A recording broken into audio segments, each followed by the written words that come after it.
नमस्कार, शाम के 7 बज गए हैं और वक्त हो गया है मध्य प्रदेश के नंबर 1 बुलेटिन का। तो दिन भर की भागदौड़ के बाद मध्य प्रदेश में आज दिन भर क्या हुआ बताएंगे आपको इस बुलेटिन में।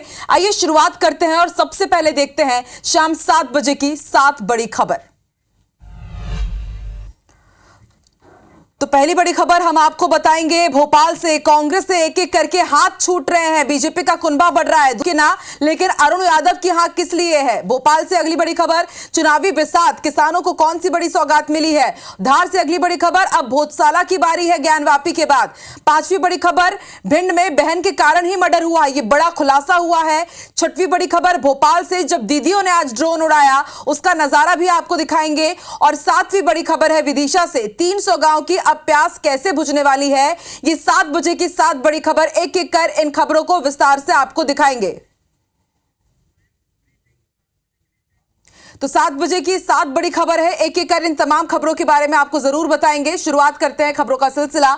तो मध्य प्रदेश हाईकोर्ट की इंदौर बेंच ने ज्ञानवापी की तर्ज पर धार भोजशाला का सर्वे कराने के आदेश दिए हैं। सोमवार को इस मुद्दे पर सुनवाई के बाद कोर्ट ने एएसआई को 5 एक्सपर्ट की टीम बनाने के लिए कहा है। इस टीम को 6 सप्ताह में रिपोर्ट सौंपनी होगी और हाईकोर्ट ने इस वैज्ञानिक सर्वे को जीपीआर जीपीएस तरीके से करने के लिए कहा है। मामले की अगली सुनवाई अब 29 अप्रैल को होगी। इससे पहले सर्वे रिपोर्ट कोर्ट में पेश करनी होगी। बता दें कि भोजशाला के मंदिर को लेकर लंबे समय से विवाद रहा है। वहीं इंदौर हाईकोर्ट से सर्वे की मंजूरी मिलने के बाद भोजशाला के बाहर हिंदू संगठनों ने जमकर जश्न मनाया, उसकी तस्वीरें हम आपको दिखा रहे हैं।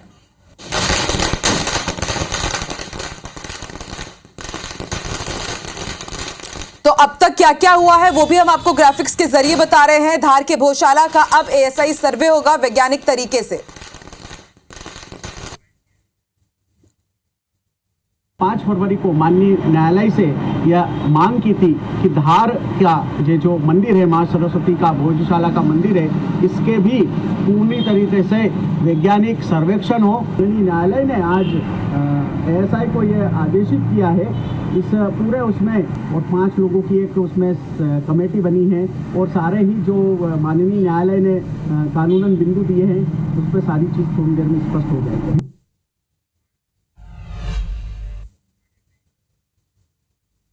देखिए, माननीय उच्च न्यायालय ने जो निर्देश दिए हैं ये न्यायालय की कार्य की सामान्य प्रक्रिया के तहत है, क्योंकि न्यायालय किसी भी तथ्य की बारीकी का अध्ययन तभी कर सकता है जब उसके पास वो तथ्य हों। और इसलिए भोजशाला के बारे में उन्होंने यही कहा है कि वहाँ के जो सर्वे किया जाए और सर्वे में जो तथ्य प्रस्तुत हैं वो तथ्य न्यायालय में प्रस्तुत किए जाए, तो फिर तदनुसार न्यायालय उस पर आगे की कार्रवाई और अपनी प्रक्रिया को आगे बढ़ाएगा। अब ये निर्णय हाई कोर्ट ने दिया है, इसको सुप्रीम कोर्ट में हम लोग चुनौती देंगे कि एएसआई की आवश्यकता नहीं है, क्योंकि मजबूत दस्तावेज मस्जिद कमाल मौला धार के मौजूद है और वह दस्तावेज हाई कोर्ट में पेश किए जा चुके हैं पहले भी, और अभी भी न्यायालय चाहेगा तो वो मजबूत दस्तावेज हैं सब भेजे जाएंगे। जब दस्तावेज के ऊपर सिविल सूट फाइल होता है तो उसी के हिसाब से फैसला आना चाहिए। प्रतत्व की मैं समझता हूँ आवश्यकता नहीं है, और अगर ऐसा निर्णय हाई कोर्ट ने दिया है तो हम लोग उसको सुप्रीम कोर्ट में चैलेंज करेंगे।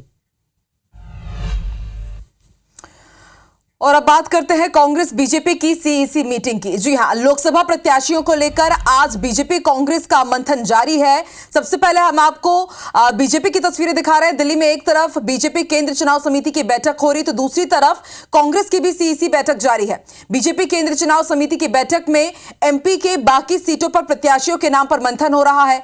माना जा रहा है कि मंथन के बाद दूसरी लिस्ट जारी हो सकती है। साथ ही बैठक में गुजरात, महाराष्ट्र, तेलंगाना पर भी मंथन जारी है।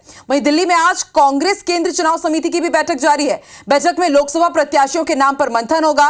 पीसीसी चीफ मध्य प्रदेश के जीतू पटवारी और नेता प्रतिपक्ष उमंग सिंघार शामिल हैं। बैठक के बाद माना जा रहा है कि कांग्रेस की दूसरी लिस्ट भी जारी हो सकती है। तो एक तरफ दिल्ली में कांग्रेस में टिकट को लेकर मंथन जारी है, तो वहीं दूसरी तरफ मध्य प्रदेश के दिग्गज नेता एक के बाद एक चुनाव लड़ने से इंकार कर रहे हैं। आपको याद ही होगा, पहले ही अपने बयानों के लिए जाने वाले दिग्विजय सिंह लोकसभा चुनाव लड़ने से मना कर चुके हैं। हालांकि बाद में उन्होंने सफाई भी दी थी। और अब पूर्व सीएम कमलनाथ से जब यह पूछा गया कि क्या वो जबलपुर से चुनाव लड़ने जा रहे हैं, तो कमलनाथ ने कहा कि उनका ऐसा कोई प्लान नहीं है, वो छिंदवाड़ा को किसी भी हाल में नहीं छोड़ेंगे। इधर राज्यसभा सांसद विवेक तन्खा ने भी लोकसभा चुनाव लड़ने से इंकार कर दिया। उनका कहना है कि वो एक प्रोफेशन में है, हर चुनाव नहीं लड़ सकते। विवेक तन्खा ने यह भी कहा कि पिछली बार भी लोकसभा चुनाव लड़ने का मेरा मन नहीं था। ऐसे में अब सवाल उठने लगे हैं कि जब दिग्गज ही चुनावी मैदान में नहीं उतरेंगे तो कार्यकर्ताओं में जोश कैसे भरेगा।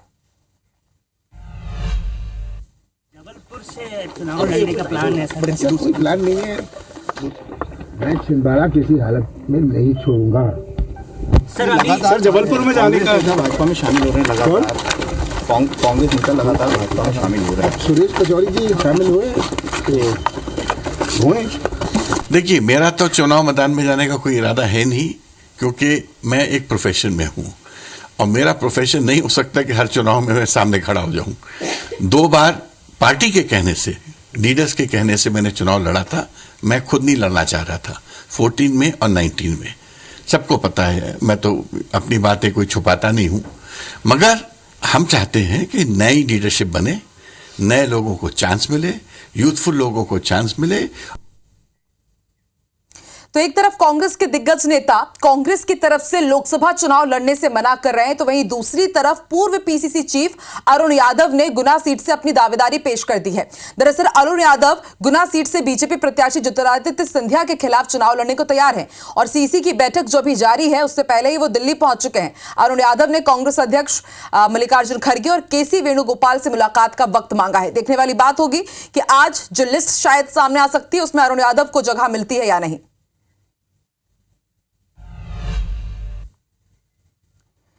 तो देखिए, कांग्रेस के लिए लोकसभा चुनाव की राह आसान नजर नहीं आ रही है। अभी तक मध्य प्रदेश कांग्रेस की लिस्ट जारी नहीं हुई है, तो वहीं चुनाव से पहले मध्य प्रदेश बीजेपी लगातार कांग्रेस को झटके पर झटके देती जा रही है। कांग्रेस के 2 पूर्व विधायकों ने बीजेपी का दामन थाम लिया है, जो कांग्रेस के लिए जाहिर सी बात है टेंशन बढ़ाने वाला है। देखिए अब किस नेता ने छोड़ा है कांग्रेस का हाथ।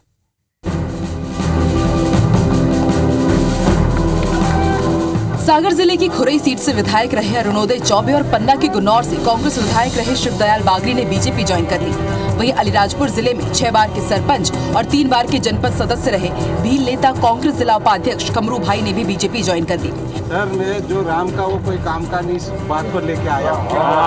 लोकसभा चुनाव में अरुणोदय सागर सीट से कांग्रेस के मजबूत दावेदार माने जा रहे थे। हालांकि उन्होंने रविवार को सोशल मीडिया के जरिए अपनी उम्मीदवारी से कदम पीछे खींच लिए थे और आज उन्होंने बीजेपी की सदस्यता ले ली। ईमानदारी से मैंने सेवा करी पार्टी की। पार्टी ने भी मुझे बहुत सम्मान दिया। आदरणीय नरेंद्र मोदी जी के कार्यों से प्रभावित होकर मैं अपने आप को रोक नहीं पाया। अरुणोदय चौबे और शिवदयाल बागरी की पार्टी में शामिल होने पर प्रदेश अध्यक्ष वीडी शर्मा क्या कह रहे हैं और मुख्यमंत्री डॉक्टर मोहन यादव का क्या कहना है, आइए आपको सुनवाते हैं।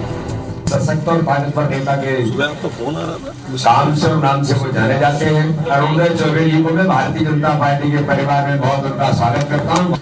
आगे आपके माध्यम से एक नया अरुणोदय हुआ है भाजपा की ताकत बढ़ने का। वहीं कटनी जिले के विजय राघवगढ़ विधानसभा से बीजेपी से इस्तीफा देकर कांग्रेस में शामिल हुए विधायक ध्रुव प्रताप सिंह ने दोबारा बीजेपी ज्वाइन कर ली। बता दें कि विधानसभा चुनाव के दौरान ही ध्रुव प्रताप सिंह ने कांग्रेस ज्वाइन की थी और अब दोबारा उन्होंने बीजेपी ज्वाइन कर ली। Bureau report IBC 24। तो एक तरफ कांग्रेस की परेशानी बीजेपी बढ़ा रही है, तो वहीं दूसरी तरफ बीजेपी चुनाव की तैयारियों में जुटी है। आज की कैबिनेट बैठक में इसकी झलक भी देखने को मिली। आचार संहिता के लागू होने के पहले मोहन कैबिनेट ने गेहूं खरीदी पर बड़ा ऐलान किया, साथ ही कई महत्वपूर्ण फैसलों पर मुहर लगाई। देखिए रिपोर्ट। मध्य प्रदेश के किसानों को मोहन यादव की सरकार ने बड़ी खुशखबरी दी है। सरकार ने अब गेहूं पर 125 रुपए प्रति क्विंटल बोनस देने का ऐलान कर दिया। आज मंत्रालय में हुई कैबिनेट की बैठक में इस फैसले पर मुहर लग गई। आपको बता दें कि मध्य प्रदेश में गेहूं की खरीदी 25 मार्च से शुरू होगी, जिस पर सरकार पहले से 2275 रुपए समर्थन मूल्य दे रही है और अब 125 रुपए बोनस के बाद किसानों का गेहूं लगभग 2400 रुपए प्रति क्विंटल में खरीदा जाएगा। किसानों का गेहूं का उपार्जित मूल्य बढ़ाएंगे। अभी हमने 125 रुपये प्रति क्विंटल बोनस देने का निर्णय लिया है। इसके अलावा कैबिनेट ने फैसला लिया कि नीमच, मंदसौर और श्योपुर मेडिकल कॉलेज बनकर तैयार है। उपकरण और अन्य व्यवस्थाओं के लिए 1200 करोड़ रुपए जारी किए गए। वहीं केंद्र सरकार की योजना के आधार पर 13 नर्सिंग कॉलेज खोले जाएंगे। उज्जैन में मेडिकल कॉलेज खोलने के लिए 600 करोड़ रुपए जारी किए जाएंगे। वहीं सिंहस्थ को ध्यान में रखते हुए 100 बिस्तर का अस्पताल बनाया जाएगा। प्रदेश के सभी अस्पतालों में शव वाहन होंगे। गरीब व्यक्ति को कलेक्टर और सीएमएचओ के निर्देश पर वाहन दिया जाएगा। जितने भी हमारे मेडिकल कॉलेज नए बन रहे थे उसको व्यवस्थित करने के लिए इसके उपकरण के लिए 1200 करोड़ की फिर से एक बार स्वीकृति प्रदान की गई है। खाद के लिए राज्य विपणन संघ को 850 करोड़ रुपए प्रशासकीय स्वीकृति दी गई। साथ ही ये तय हुआ कि किसानों को खाद अब सब्सिडी में मिलेगा।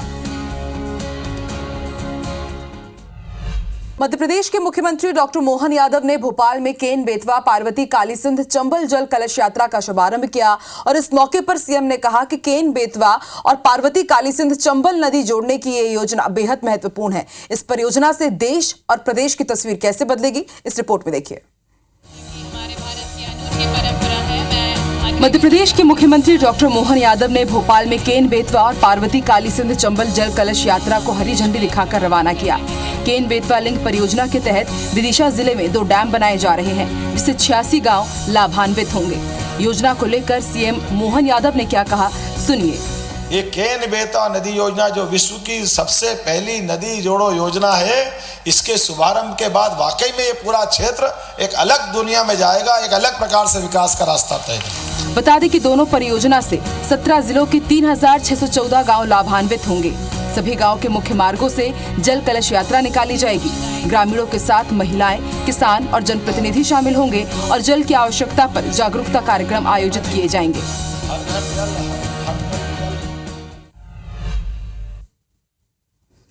भिंड में हुए प्रणाम जैन हत्याकांड मामले में एसपी ने खुलासा कर दिया है। मृतक की बहन ही हत्या की वजह निकली। आरोपी का मृतक की बहन से दरअसल प्रेम प्रसंग था। मृतक ने अपनी बहन को आरोपी के साथ पकड़ा था। वहीं आरोपी के साथ मृतक और उसके पिता ने मारपीट भी की थी। मारपीट का बदला लेने के लिए ही हत्या की साजिश रची गई। पुलिस ने मामले में 2 आरोपियों को गिरफ्तार कर लिया है। बता दें कि आज सुबह भिंड में बीजेपी नेता के बेटे की हत्या के मामले में व्यापारी वर्ग ने आरोपियों की गिरफ्तारी नहीं होने को लेकर प्रदर्शन किया था और दुकानें बंद करने की अपील की थी। इस दौरान एक सब्जी विक्रेता का दुकान खुले होने पर प्रदर्शनकारियों ने उसकी पिटाई कर दी थी, जिसके बाद कुछ व्यापारियों ने इसका विरोध किया। 8 मार्च को बीजेपी नेता के बेटे की गोली मारकर हत्या कर दी गई थी और आरोपियों की गिरफ्तारी नहीं होने की वजह से व्यापारी वर्ग नाराज चल रहा था, लेकिन अब 2 आरोपियों की गिरफ्तारी हो चुकी है।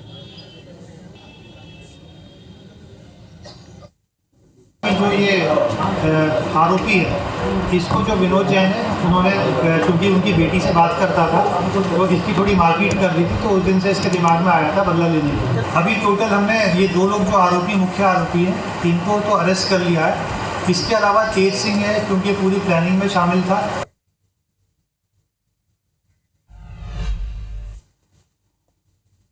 और मध्य प्रदेश के इस बुलेटिन में फिलहाल इतना ही। आगे देखिए छत्तीसगढ़ी भाषा में नंबर 1 बुलेटिन हमर बानी हमर गोड़।